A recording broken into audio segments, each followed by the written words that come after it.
Parker Kulik here with WKLV News 1. Okay, I'm here today with Hayden Rothrock. As we all know, there is a murder here, multiple murders. 4 people died, 3 young men and 1 adult. So we have Hayden Rothrock here, the witness who saw the stalker.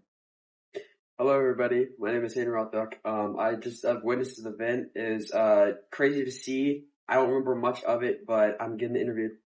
Okay, so we see this a lot in horror films, this type of thing, teenagers, being murdered. It's a common theme. So Hayden, did our film surprise you, or was it what you expected? I think my film kind of actually surprised me a little bit. Going off of that, my film actually built off of suspense, and instead of normal horror movies that usually have corny jump scares, go off the bat of that non-subtle attributes, our film definitely took that slow turn. From the moment that we kind of introduced the idea of that scariness in the first part of the movie, where we were like, I feel like something was off yesterday, and how it like contributes to this party, and those slow, tense moments like behind the scenes shots of these the bushes and of the screen. So just overall, I think my film kind of surprised me. I feel like it was a slow, subtle, tense building moment throughout the whole film instead of those fast acting jump scare moments. Right. Thank you. So I want to know, did you see yourself portrayed in the film in any way, shape, or form? Okay, so first off, I have some scenes of me cooking, making some food. I feel like me personally, my passion is cooking. I love doing that, cooking for friends or making anything. I love that. I feel like that reflects me. Also, I was, in some scenes, I was looking around.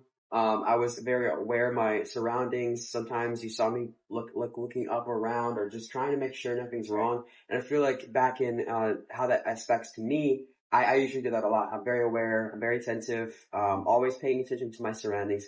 So that part definitely reflects me. Now, in usually horror movies, I definitely see the teens, they're not attentive. They don't know their surroundings, or they don't know anything what's happening until it's basically too late. Yeah. But from the start, you could see that this group of guys knew what was happening and kind of was aware of the surroundings just from the beginning. So yeah, I feel like that's how it reflects me. That's great. Thank you. Okay, Hayden, last question for you here. So these horror films that we usually see, they tend to use these common stereotypes. How did you use some of these stereotypes, and what stereotypes did you try to avoid in your film?